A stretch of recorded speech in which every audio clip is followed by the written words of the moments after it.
Bonjour, bienvenue sur Lecture Académie. On est ravis de vous accueillir pour un chat en direct avec Maggie Stiefvater, donc l'auteur de Frissons et de Fièvre que vous connaissez très bien. Donc on est ravis d'accueillir Maggie. Pendant 1 heure, elle est à vous. Vous pouvez lui poser toutes vos questions. Donc voilà, bienvenue Maggie. Hi, bonjour. Alors je vais commencer à poser toutes les questions que vous nous écrivez. Donc au fur et à mesure, Maggie répondra à toutes vos questions et vous saurez donc tous les détails de ces romans et plus encore. Alors, première question. It was after reading a novel which made you cry that you thought of writing a story that would move your readers the same way you'd be moved, a challenge you have met, and more. So, which novel was it?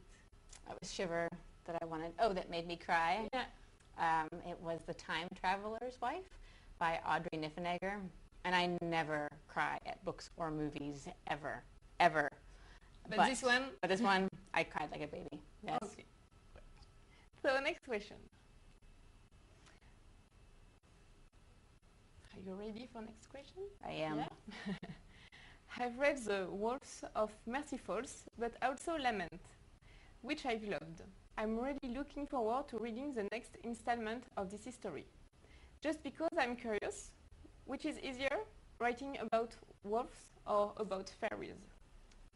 What do you think? Which is easier? They both scratch different itches. The wolves are much more realistic. It doesn't seem like it should be that way, but it's more about being a person, being human. But the fairies are more about folklore, which was what I always loved when I was a kid. I used to check out this giant book from the library about fairies and read it again and again so many times. No one else checked it out. It was old and smelly. I checked it out so many times that the library gave it to me. So when I write the fairy books, I feel like I'm writing them just for me. And then the wolf books, I guess they're harder. They are harder. Yeah. You have to pay more attention to what people would actually say. Okay, so you have your answer. So next question. So do you already have other ideas in mind for when you are done writing about Grace and Sam's beautiful story? I guess you have lots of ideas. I always have loads of ideas, many more ideas than I have time. So I have 3 or 4 that are backed up in line waiting to be written now, but the one that I'm writing, secret novel of my heart, I've been working on it off and on since last September. So yes, and when that one's done, I have another one in my head, and then another one. So many projects. You can be sure that Maggie will write other stories. Yes. Yes. Okay, great. Thank you. So next one. When do you think you will be able to tell your readers a little more about secret novel? Okay. I think that they said that they were going to be doing review copies of Secret Novel at BEA, and that's our big book expo in May. So it has to be before May. Okay. That I can say something. Anything, please. So, few months. Yes. Okay, great. You've made a playlist of each of your novels. How the songs you are listening to when you are writing are songs that you think of later on in connection with your books, with certain passages in your books? For me, I can't concentrate if I don't have music playing when I'm writing. I can't at all. All I think is I'm sitting there at the computer and I think I should be doing the laundry. I should be walking the dogs. I should be making cookie dough. I should be eating cookies. But if I have music on, then it makes me think about the novel, especially if I make my playlist match the mood of my novel. So it's really important to me to make these really long, complicated playlists that can go around and sound like the mood of the novel, and then within that, the mood of the scene. So it's kind of like a movie soundtrack in my head. All the time. All the time. Great. So it's kind of the same questions. Do you listen to music when you are writing? Always. Yes, always. Yes. And even when you were young and when you were studying? No, back when I wrote bad novels, I didn't. So and I did. Need music for great novels. I do, yes. Otherwise, I just go wandering off course. It doesn't work. And I did write many bad novels. I have 30 unpublished novels. We don't know if they are bad or not. Okay, I'll describe how bad they were. Okay, so one of the novels that I posted an excerpt on my blog, it was about the IRA because I was very interested in 60s Irish history. And so there were some terrorists, and there was the British soldiers, and there were some bystanders, and there was a flag, and they were all fighting. And I chose to tell the story not from the point of view of the soldiers or the bystanders or the terrorists, but the flag. The flag, already? The flag, Why? yes. So the flag told the story, and then at the end of it, it said, and the flag flew above it, uncaring because it was, after all, only a flag.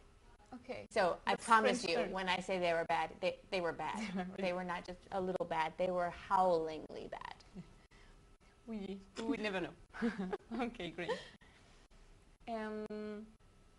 So next question is about inspiration. So, from what did you draw your inspiration when you wrote the Wolves of Mercy Falls? How did this idea come to you? And last, it's not a question. Our reader says, this trilogy is absolutely wonderful. Congratulations. Thank you for Maggie. So what about the inspiration? Aside from making people cry Yes. and the wolves, the big thing that I wanted to talk about with the novels was loss, and because that would make people cry. And the big obstacle I had was that werewolves only become wolves for one night out of every month. When it's a full moon, they turn, ooh, and that was useless because how could you miss someone if they were only gone for one night? So I had to think of other ways to make it natural for the wolves to be wolves longer. And so I started looking at gross things like menstrual cycles that I had to throw out. And then I hit upon the year, and that was what really made the entire series fall into place because it's a really natural cycle that readers can really understand where the big conflict is coming in because they cold, it's really easy to say cold. Okay, great. Thank you. So our next question is about wolves. So where does your passion for wolves come from? Like I said, I'm not a big fan of werewolves, but I do like wolves. I'm a big fan of nature in general, and I've always liked wolves because they're not just animals in literature. They often stand for something else. Yes. And it's interesting to see how that is true across lots of different cultures too. Everyone has their own mythologies for wolves. Yes, really. When I went to Lithuania, I sometimes doodle a wolf in the front of my books when I sign them, and they said, "That's our wolf." I saw it on the exhibition. Yes. Last On the Saturday. fair? Yeah, it was great. And so in Lithuania, they said, "That's our wolf." And I said, "What are you talking about?" And so apparently Lithuania has this whole origin story about being founded by the king having a dream about a wolf. And they have a statue, and it looks just like that wolf that I draw. And so it's interesting to see how the wolf has meanings across cultures. And that's always fascinated me. I love animals that have different meanings like that. And do you like another animals? If you could, I don't know, speak about another one. I really like crows, actually, because people always, they ask me all the time, especially in Germany, they say, if you were going to be an animal, what kind of animal would you be? Yes. A Maggie. And then, so I've decided it's a crow because crows are very interested in shiny things. Yes. And they have a self-inflated sense of importance. They think that they're really cool, even if they're not. And they're always really cocky, and they walk around like this. And that's just like me. Yes. Okay. It's a good answer. Thank you. And the other question is also about wolves. So I will take the other one. So the question is, why a book about wolves? Because why not follow the trend and write about vampires? You know? Vampires. Okay. This is because I like to write about a fate worse than death, you know? And if you already start out the story dead, I can't do anything with that. I mean, you're already dead. I can't do anything worse to you. So I think you have to have a pulse to be in a Maggie novel. I can't see myself writing about vampires. Okay, so No. no vampires book in the next month. No, or yours. no. Right.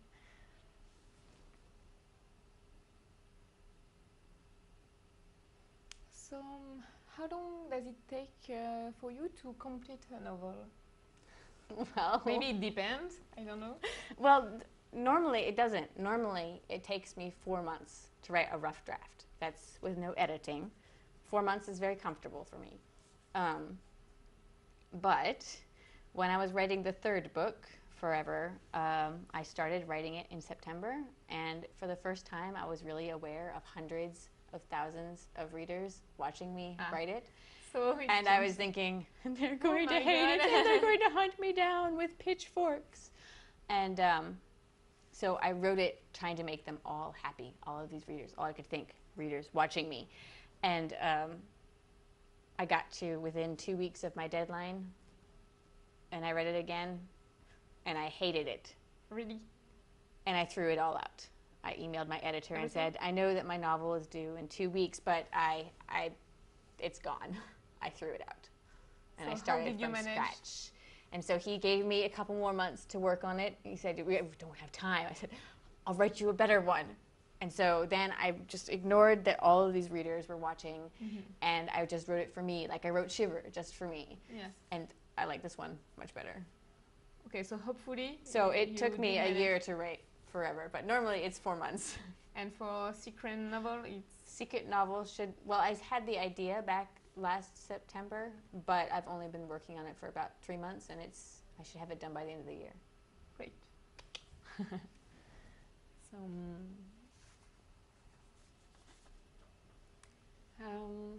He's an adaptation of Mercy Falls for the cinema planned already.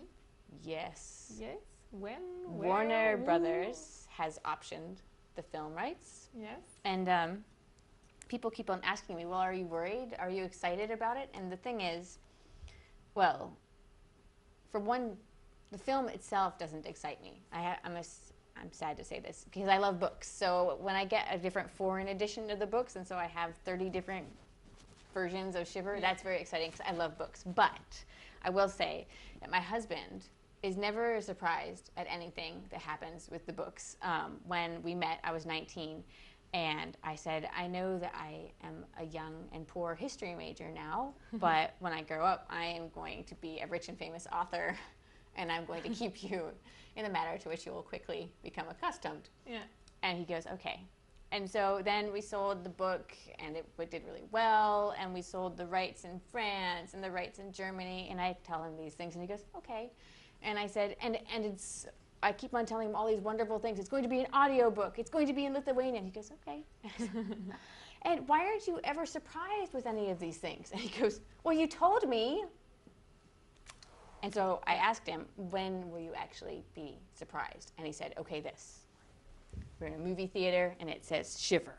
So now I'm like, yes, please make the movie. And I told him, you look surprised when they make a movie. You look surprised. So I'm excited about the movie for that. Yeah. But at first, it didn't seem like it was much of a chance that they would make it, because a lot of books get optioned, but they don't always get made. Yes. And so I didn't worry about it. And now they wrote a screenplay, and they're looking at getting directors attached, and so it looks like they might actually do it. And so now I can worry. Yes.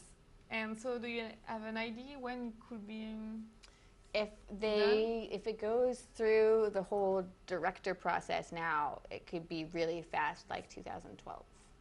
okay, That could is be soon. Yes. Great.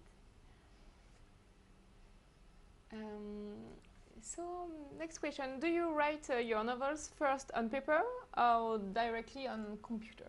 No, definitely on the computer, because I type much faster than I write. So when I'm traveling, sometimes I'll try and write longhand, especially if my computer has run out of juice.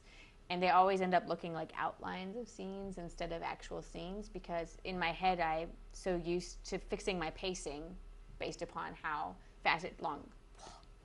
long it takes me to type the paragraph.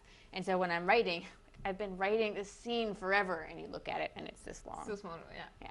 So it's difficult for me. But that said, the first draft of Lament was written by hand in 3 blank books. Yes. Mm-hmm. Okay, so computer for you. Yes, computer. Okay, great. And so next question, what do you need nowadays to become a great reader, such as yourself? What do we need To be a great writer? I don't know if you have a recipe thing.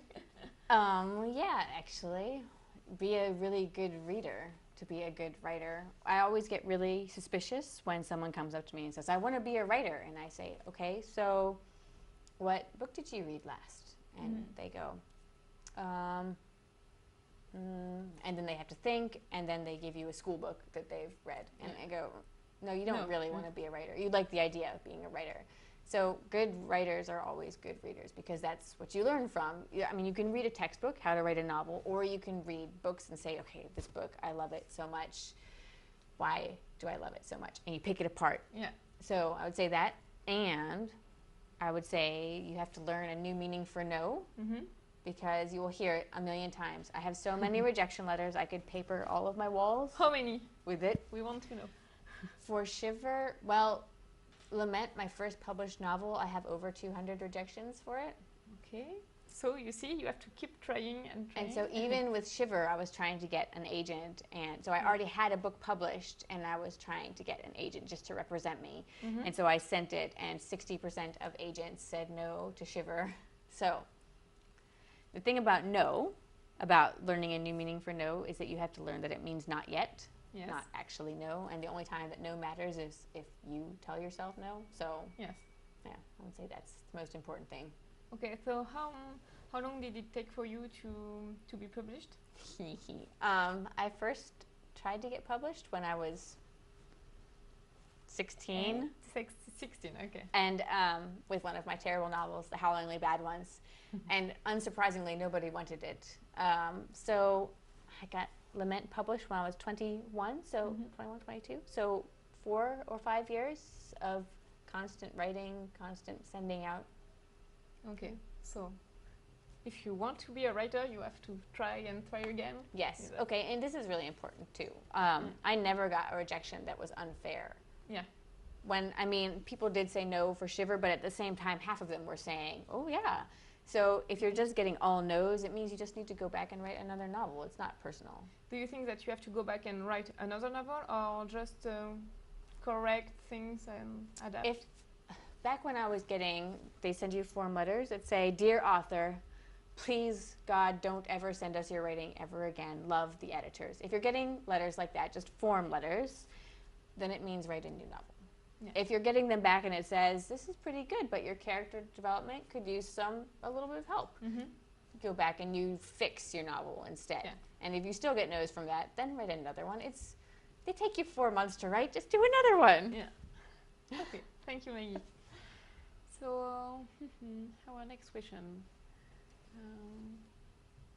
So do you love nature? Because you speak a lot about animals and everything.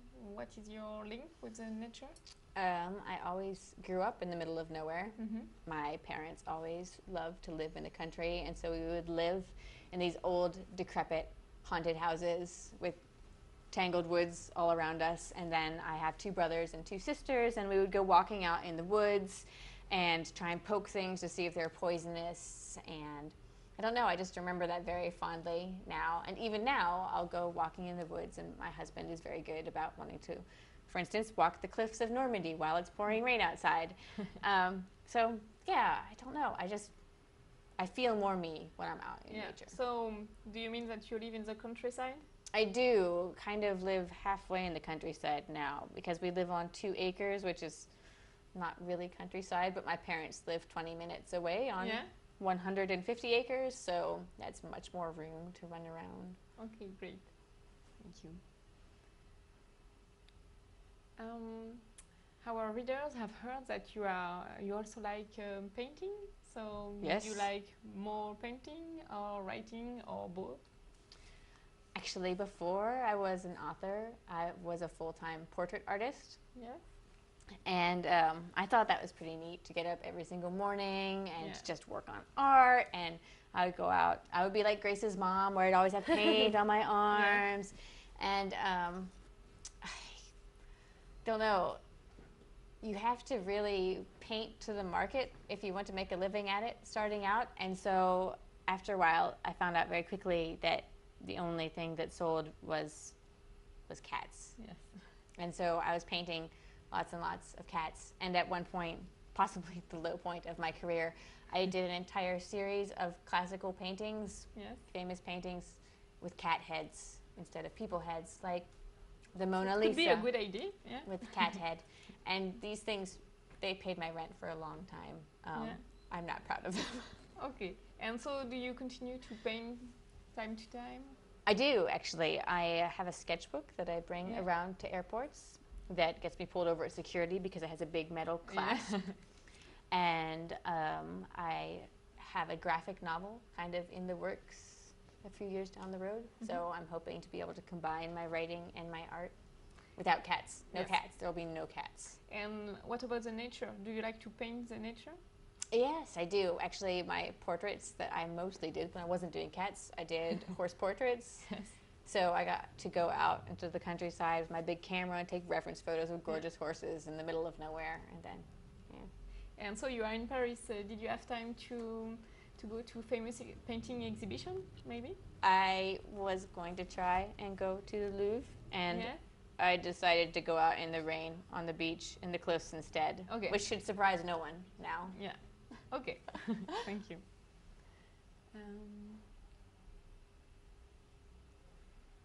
So, what is your favorite book? I don't know if you can answer to this question. It's kind of hard. My favorite book, novel or nonfiction? Both? Well, so the nonfiction has to be the giant fairy book. Mm-hmm. It was this wonderful thing called the Encyclopedia of Fairies, and it was all the different kinds of fairies from A to Z. Yeah. And they were lovely, bloodthirsty fairies, too, and so I thought that was amazing as a small child. I was that kind of girl. I used to wear black. I still wear black all the time. I used to wear black turtlenecks all the time, and when people asked me why, I would say things like, "I'm mourning the death of modern society." Okay. I was a riot. So I would say for nonfiction, that's still my favorite. For novel. We have time. Just think about it. Oh, you can choose 2 or 3. If you I really do like The Time Traveler's Wife, the one that made me cry, because it really skillfully combines paranormal and just the normal, the average, every ordinary day. And I will say that I really love Peace Like a River by Leif Enger. I don't know if it's available in French, but it's one of those books, and there aren't very many for me, that when I read it, it makes me sad because I wish I was that good. And so I read it, and I'll look at one line and go, I wish I could write like that. And then after I finished reading it, I turned to the back cover, and it said it was his first novel. Okay, so you cried again? And I went into the closet and I cried. And then I found out that he wrote Star Trek novels under a pen name before that, and I was happy again. So it wasn't really his first novel. That's great. So I have another question about your favorite author. So is it this one? No. Normally I don't have favorite authors. I have favorite books. Mm-hmm. But I would have to say my favorite author is Diana Wynne Jones. She did Howl's Moving Castle, which was made into a movie, and she did tons and tons of books. And when I was a kid, I read her book Dog's Body, about a star that came down and was sentenced to spend 7 years on Earth as a dog. And I read it from cover to cover, and then I closed it, turned it over, and I read it again from cover to cover, and then I closed it, and I turned it over and read it 6 times until my mom took it from me and took it back to the library. But she has dozens and dozens of books out, and I've read dozens and dozens of them, so I think she counts as my favorite author. Okay, thank you. So thank you everybody for your questions. So we continue. So now another new question.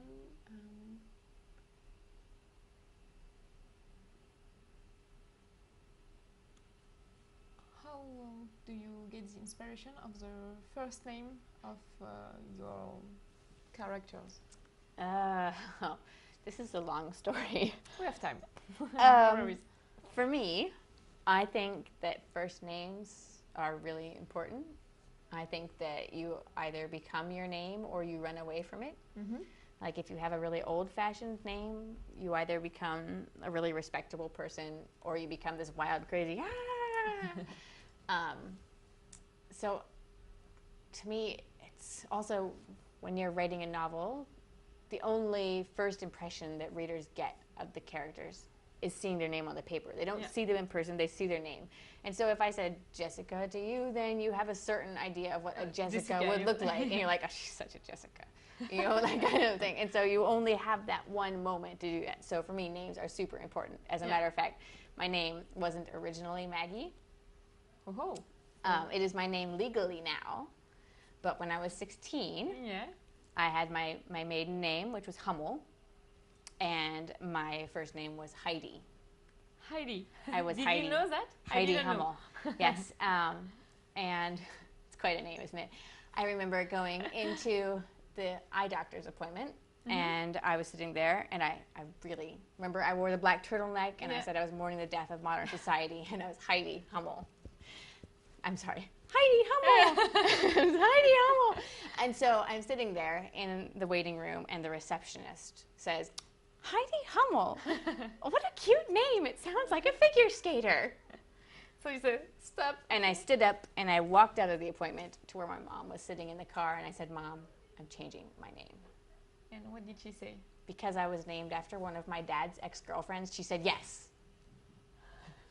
She said yes? Yes. And you changed? Yes, so I changed my name to Margaret, Maggie for short, because I felt like a Maggie. Yeah. And so, yes, names are really important to me. See, I told you it was a long story. And then, so Sam and Grace, I wanted them to have really ordinary names because they were in really extraordinary circumstances. And then Grace has kind of a dual meaning because Grace is not only a name, but Grace is also a certain strength of character under fire. Yeah. And so, and then Sam, it's not a feminine name, but it's one that you feel close, sensitive. Yeah. And so, and it sounds sad. It's just one letter off from sad, Sam. However, there was a problem with Sam. Why? Because my editor called me up and said, yeah, we need you to change Sam's name. This was before Shiver came out. I said, what? They said, yeah, because apparently there is a Sam in Twilight. And I said, no, there's no Sam in Twilight. There's Edward, there's Jacob, there's no Sam.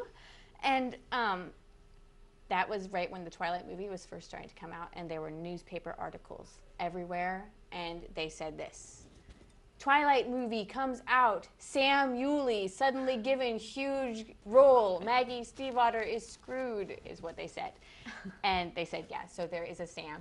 He is a werewolf, and so you have to change it because people will think that you called him Sam and took the idea from Twilight. I can't change his name. But they were insistent, so I spent days looking at name lists, trying to find something that sounded like Sam. And I couldn't find anything, and so finally someone suggested Lee to me, which was kind of, it's a name which also has that kind of sensitive connotation. Yeah. And I was trying to write Linger with it, and I wrote the first chapter, and Grace was talking to this dude, Lee, and I'm like, it's like she's talking to someone else. Who is this Lee guy? Grace, you're supposed to stay with Sam. And so I came up with another idea, because at the time, I was trying to read werewolf books, and I was reading Patricia Briggs' Moon Called, about werewolves. Yeah. And in it, there's a werewolf named Sam. And I thought, okay, this is my idea. So I started reading as many werewolf novels as I could and writing down when I found a Sam in them. And then I came to my editor and I said, look, I have read all these werewolf books and they've got Sams in them. And so I think statistically, you're more likely to be a werewolf than a human if you're Sam. And as a matter of fact, if I named him anything else, it would be unusual because clearly you're supposed to be named Sam if you're a werewolf. And they're like, fine, just keep it. Okay. So that's how I got to keep Sam. Okay. I told you it was a long story. Yes, but it's very interesting. Okay.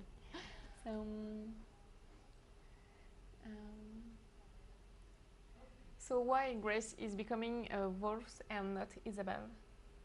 Not Isabel, because Grace was bitten way back in the beginning, in the first line of Shiver.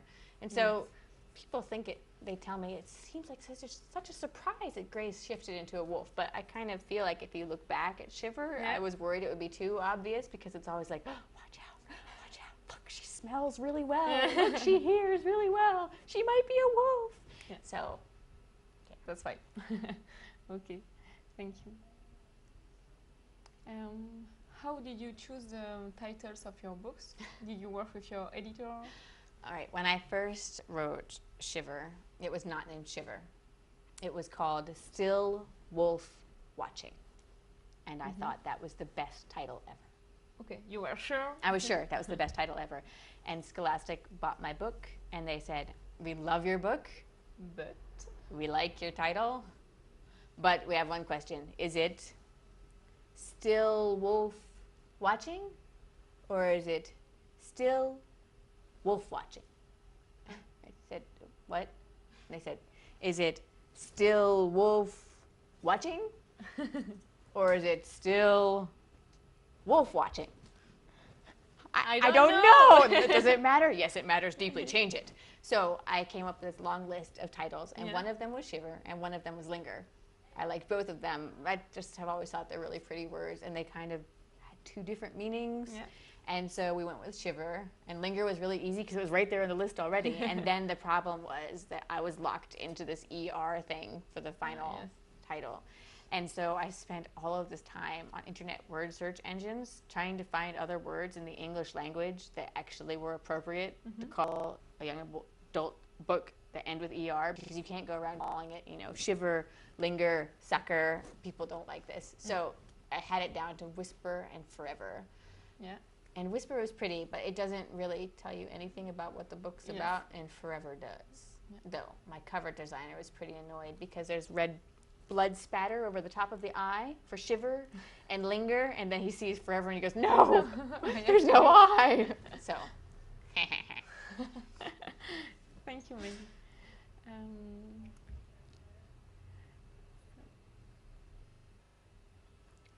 Do you think that you are like one of your character?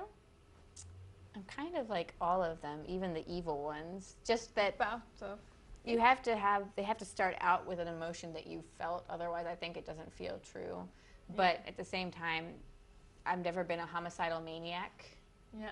So a lot of times I'll have to take the emotion and really explode it out and make it exaggerated. Mm-hmm. But let's say the character that I am most like. Mm-hmm. People always guess wrong. They always say, oh, you're like Sam because you also write music. No. No, Sam's nice. I'm not nice. And they say, you're like Grace because you're so good in difficult situations. I'm like, no, I'm not Grace. I'm afraid I'm probably Isabel. Okay, so Isabel. Is it your last answer? Are you sure? Yes, I'm going to go with Isabel. Okay, thank you. Except for last time I was asked that question, I answered it differently. I'm a different character every time.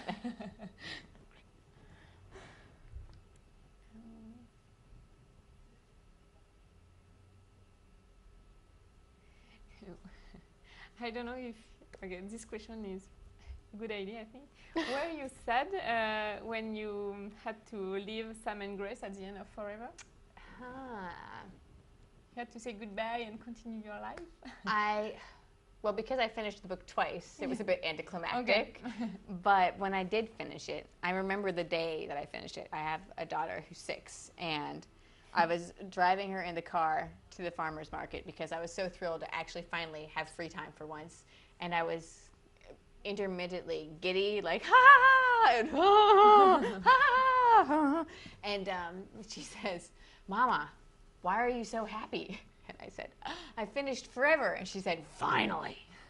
So that tells you how long I was working on it, that even my 6-year-old knew that I've been working on it. So I don't know. I have mixed feelings about it. On the one hand, it's really where I wanted the novel to stop, the series to stop. But on the other hand, I still keep on thinking, I'll see something and go, oh, I should really use that in a conversation between Sam and Grace. And then you realize there are no more conversations between Sam and Grace. And yeah, it's bittersweet. Yeah. So when you are writing a novel, all your family is with you? Or, I mean, you are sharing a lot with them about your difficulties or what you are feeling? Yes, poor creatures. Yeah. My husband gets the brunt of it, I'm afraid, as I sit there and I go, why isn't this scene working? I'm throwing it all out as I write, and I get stuck on things when he knows that things are tough. Sometimes when I'm just whining, he'll just ignore me. He's like, you're fine, you're fine. But when he knows that I'm really stuck, I'll be sitting there at the computer going, and he'll appear silently and hand me a cup of tea just the way I like it. So it helps. It helps. Psychological support there. That's great. Thank you. Merci à tous pour vos questions. Il y en a tellement qu'on ne sait plus laquelle prendre. C'est génial en tout cas. Et alors Maggie, nous continuons. So next question is about Isabelle and Cole. Will they be still in love of each other? Maybe, maybe not. Depends on if you describe what they had in Linger as love. Yeah. They are still what they are in Linger at the beginning of Forever, but I'm not going to say what they are at the end. Okay, so you have to wait. Yes. Great. We already spoke about movies, but what about TV show or other projects? Do you have other plans?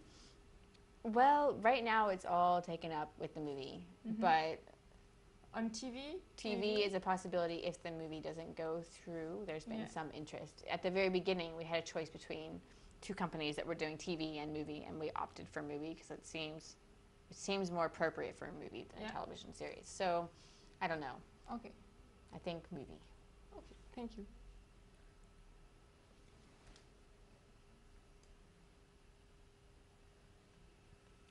So what about France? Do you know France or Paris? Is it your first time here? It is my first time here, and I feel a little bad because I took German and Latin in college, and the only French I have is from when I was in 7th grade, which is when I was 12. And so I have all of these really useless French phrases like "c'est amusant," which you can't use when you're in a cab, or "comment allez-vous?" But I don't actually understand what people say back to that, so I can't ever ask the question, because if they answer, I'm like, no. You can smile. Exactly, I can smile. That's good, unless they told me that they were dying. So, yeah, I feel a little bad that I don't know more of the language, but everyone's been really friendly. Everyone said, you have to be very careful when you go to France. You have to speak lots of French, because otherwise you'll get lost. Yes. And I haven't gotten lost. No? We made it all the way to Normandy, and I have eaten many pastries, and nothing bad has happened, even though I only know comment allez-vous? Yeah. So it's been fantastic, although it has been raining the entire time I was here, and gray. Yes. So maybe you will come back during summer and enjoy the south. I think so, when it's not so freezing cold. No snow. Snow is pretty. Yeah, snow is very... So you saw Paris with snow on Saturday? I did see Paris with snow, just for me. I understand that you guys don't normally have it, so it's not so much. It's my fault because I had my husband here. It was my first time in Paris, and it was our wedding anniversary, so the universe gave snow. So I'm sorry about the transportation issues. It was my fault. So you said that you have celebrated your wedding birthday in Paris? Yes. Is it romantic to celebrate in Paris? Yes. Great.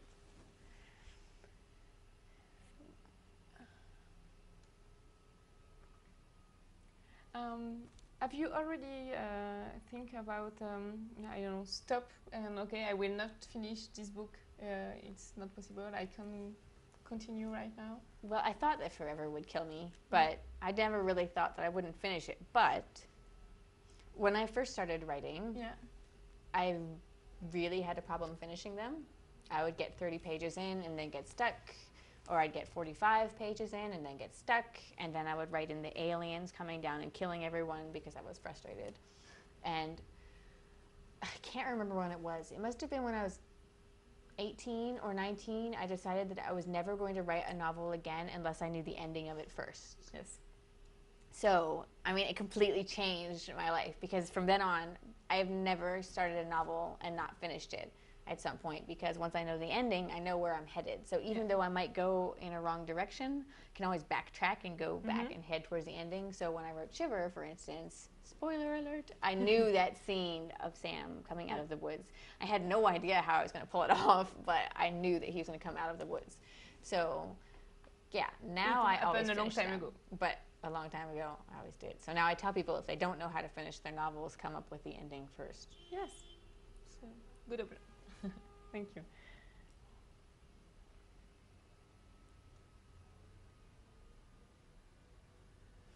What do you think about your fan? Are you close to your fan? Do you speak often with them? Or are they different? Your French fans or your American fan? They ask different questions. Yeah. Give us an example. That question about how do I come up with the first names? Yeah. In Germany, they were obsessed with it. They wanted to know everything about names. All the details? No. All the details about names. And then, I mean, not just Sam and Grace, but all of the characters. And then they wanted their names to be in the book.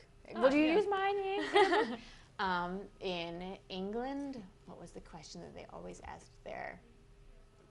They were really interested in where story ideas came from. Yes. And so the idea that I wanted to make people cry and wrote the wolves by accident, that was not a good enough answer for them. They wanted to know more. No, when you're sleeping and you're dreaming and you have an idea, what does that feel like? No, I don't know. And then in Amsterdam, when I was in Holland, the first question I got was a whole bunch of students, and a little student put up his hand. Yes, and he goes, "What is your bank PIN code?" I don't think that speaks for the Dutch people in general, but that was the first one. So that's And what different. did you say? I told him. Next question. I asked for his name because I told him I was going to kill him in my next novel. I'm so good in schools. Do you go often in schools? I do, actually, especially in the States when the books come out. I go to a lot of different schools. The most challenging school visit I ever had was my first visit in England, though. Yeah. So I got there, and they'd bust in a bunch of different students, and they were all wearing their jackets, so it looked like I was teaching at Hogwarts. And I give my talk that normally has teens rolling in the aisles with laughter, and there's nothing, just blinking raccoon eyes. And I'm thinking, this is going to be the longest hour of my life. And I get to the end, and I say, does anyone have any questions or comments? No. No questions. Nothing. No questions. No comments. And so finally, one little hand. Yes. Thank you. Goes, yes. I don't have a question. I just have a comment. Your accent is very cool. Which Very nice. didn't give me much of a place to go after that. Yeah. But that opened them up, and they all started asking me what plane I came in on, if my hotel room was comfortable, and how I packed for such a long journey. It was like having a school visit with my grandmother. Yeah. That was the hardest one. Okay. And do you speak with your fan on Twitter or Yeah, Facebook? definitely. I have Twitter and Facebook and my blog. I love my blog in particular because... Do you give, I don't know, details in your blog? I do. I talk about the books. Yeah. I talk about writing. I talk about things that I'm doing at home, like I just made Tibetan butter tea for my research. So they can feel close to you, I think. Yes, so don't make Tibetan butter tea. It was Yeah? not good. It was like licking the carpet. It was bad. And so I blog about that, and then they can comment, and I answer every single one of the blog comments. So I feel very close. Yeah, especially since when I go on my tours then, and they come and they stand in the lines, a lot of times they'll say, yeah, I found out about this from your blog, and they'll give me their name, and I'll know their name because they'll have commented on the blog so many times. And so it was awesome because the first time I really went far overseas in Germany, I was standing there, and it was the first country I'd been in where I didn't speak fluently. Yeah. And there's this huge long line of fans, and the first one comes up, and she was someone I knew from Twitter. And it was like, it instantly made me feel at home because these are just my fans. They're just normal fans. It doesn't matter that they're in Germany. So that's a good opportunity to have news from you.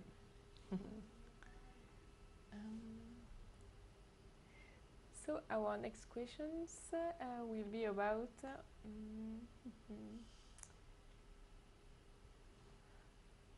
I think we have just a short question about Twilight. What do you think about the What do I books? think about Yeah. Twilight? Well, you already know what I think about the whole pulse issue. Yeah. And being dead. So I should warn you already that vampires are not really my thing. With that said, I'm ambivalent about Twilight because I read those kinds of books all the time when I was growing up, where it was the ordinary world, an extraordinary creature, and so when I read it, I thought, vampire, cool.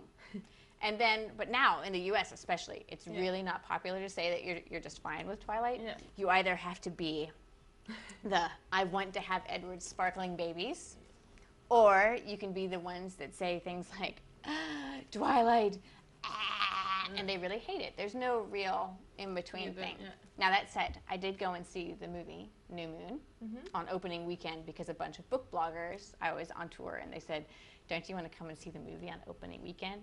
I don't think that's a good idea. And they said, oh, it's a good idea. So, and we went, and the theater's packed full of girls under the age of 12 and women over the age of 50. And so we're sitting there, we're watching, and it gets to the part where Jacob rips off his shirt. Okay. And behind me, the woman, who's every bit of 50, goes, now it's getting good. That's a bit strange. It was terrifying. Yeah, I understand. But yeah, Twilight, it's fine. Okay, so no more Twilight. I'm not going to marry Edward. Yeah. No sparkling. Jacob? No. Okay, thank you. You know that when he doesn't have the glistening pecs, he smells like wet dog, right? I mean, you know. Yeah, that's a good point. And so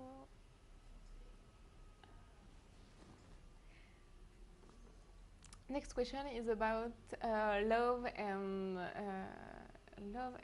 straight. Do you prefer to write about love, or do you prefer to write about something very scary? When I was a kid and I would get to a book that had kissing in it, I would throw it at the wall. I always hated reading books about kissing. But now I remember I was reading a fantasy book and it was going along perfectly well. Everything was fine, and then the guy kissed the girl. I'm like, no, why did you ruin a perfectly good book with a kiss? I really didn't like it when I was growing up. And I still don't really enjoy romances where it's, does he love me? Does he not? I looked at me. Does he love me? And so I realized that people think that it's funny that I say I don't like romances, and I apparently have written a romance. But I like to think that because you can see inside Sam's head, you know that he likes her, so it's more of a love story and not so much do they love each other, but what will they do about it now that they do, maybe. But I don't know. I would say I prefer to write about the adventure part as opposed to the lovey part. Okay, thank you. So next question will be about books. What do you think about this cover? I love it. So you like a bit of romance. Yes, I do. And do you prefer this one or Frisson? No, this one. Because of this Because part? of the heart, yes. And because I'm not a pink girl. We are pink girls too at Lecture Academy, so we understand very well. Thank you.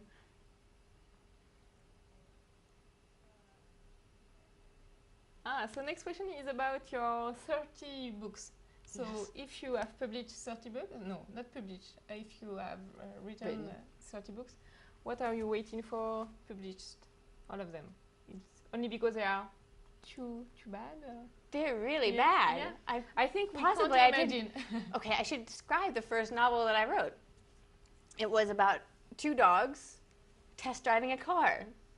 And why not? They were Scottish Terriers. It was a red Porsche, and I still remember the first line of dialogue was, it like hugs the road. I mean, they were I don't think I could describe how bad they are. They're really bad.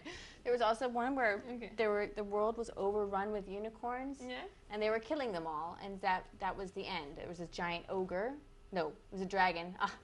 A dragon named Nagin the dragon. And there was some prince who'd forgotten his identity going around and saving them.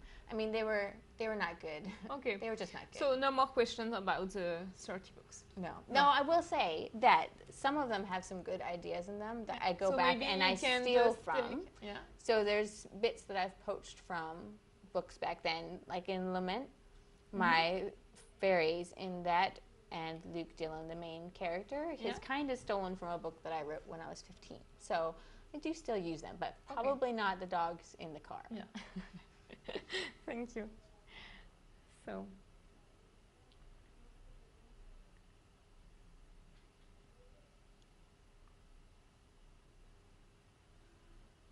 So next question is about the exhibition of Saturday. One of our readers she was not able to come last Saturday, and she is very sad. And she is asking you, did you meet wonderful fans, or do you have just if you could just say one thing about the last Saturday, which is your best memory?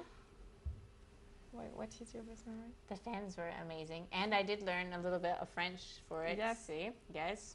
Do you have some examples of French? Comment tu t'appelles? Je m'appelle Hélène. That's great. It was amazing, again, to see so many French fans and to see a line waiting. And also the most exciting thing was that was the first time I'd ever signed one of the French copies. Yes. So that was exciting. And also, I really love seeing the French covers of all the other different books from authors that I know. So I was looking around the booths to see what they looked like. Thank you.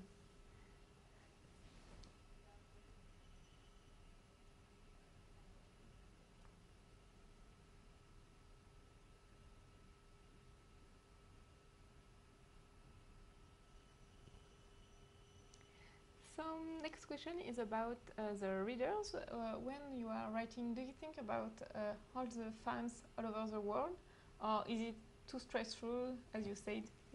How do you manage to write? Do you think about the fans or the readers? I can't say yes or no, because neither is strictly true, because obviously with Forever, thinking about them made me grind completely to a halt. Yeah. You can't, I don't think you can write an event that they specifically ask for. That's when you start getting into trouble. When people say, oh, I really hope that Grace has vampire babies in Forever, for instance, you can't just go and give that to them because they ask for it. But I do think there's such a thing as giving them what they want or what they need, not what they want. That's the thing. Yeah. So what they want is a book that's satisfying in a certain way. And so I do think about that while I'm writing. While I was writing Forever, I was constantly thinking, okay, is this going to satisfy them in this way? Even though they're going to cry their eyes out over this chapter, are they going to agree with me that it had to be in there? Yeah. So I do think about it that way. And I also think about it a lot when I'm writing folklore-based stuff, because most people didn't grow up reading the giant encyclopedia of fairies, and so I'm always trying to think, okay, if I was my mom reading this, how much description would I have to give so she knows why it is this fairy is trying to kill this person? So, yes, I do think about my readers. Alors, il vous reste encore quelques minutes pour poser toutes vos questions. On vous attend encore. Maggie peut encore vous répondre. Alors, la prochaine question sera...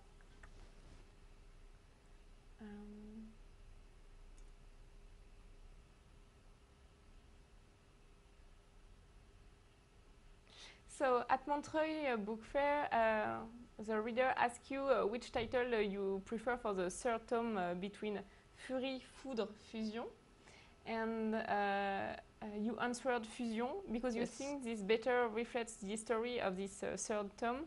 Can you tell us more about your answer? Can I tell you more? No. No. You can say no. No, I think I can't actually. I can't say anything. So it was the best title. It's the best title. You may think upon the deeper meanings of that title, and all of them are true for the novel. And that's it. That's all I can say. Thank you. So our next question is...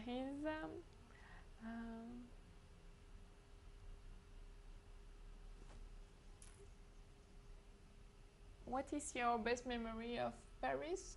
I don't know, the food, the people, the Eiffel Tower? I don't know. I will say, I'm completely cynical. I mean, I'm not romantic at all. Okay. And so I really thought that now I've traveled all over Europe and I've seen all kinds of things in the US because we moved 13 times before I was 18. I thought, there's no way I'll see the Eiffel Tower and I'll be like, cool. And it was the first thing that I saw when I came to Paris because we had to drive by it to get to the hotel? And so we stopped at a light next to it and I'm looking at it and I'm like, it's the Eiffel Tower. My little lips started to quiver.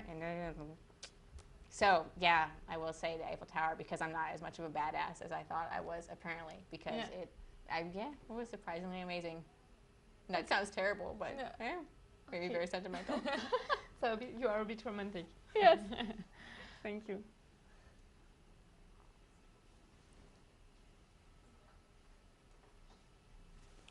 So, okay. So, do you want something else to say something else to our readers? We have one more minute. Okay, yes. When you're reading the third volume, when you're getting ready to throw it across the room and all of this stuff, first of all, I hope you cry buckets. Nothing personal.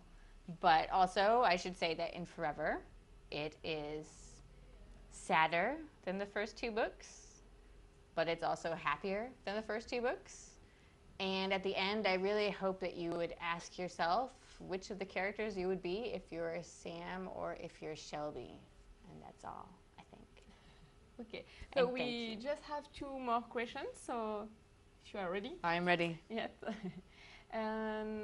So did you need some time help for writing? Do you need help to change your style, or did you study literature? I don't know. Actually, when I was in college, I was a history major, but I really wanted to take either lessons in music or creative writing or in art because I loved all of those things. And so I wanted to take piano lessons. I had to take an audition, and they said, actually, you don't play the piano well enough to have lessons even. So no, you can't have lessons. I said, that's okay. And so I went to the art department and I said, can I take an art class? And they said, let's see your portfolio. Oh, sorry, your portfolio is not sophisticated enough. You can't take art classes. So no. Okay. Okay. So then I went to the creative writing department and I gave them a sample. Yeah. And they said, sorry, your writing sucks. So no, you can't take any creative writing classes. So no, I didn't take any writing classes. So you did by yourself? Yes. So great. Congratulations. So do we have time for one more question maybe? Okay, thank you.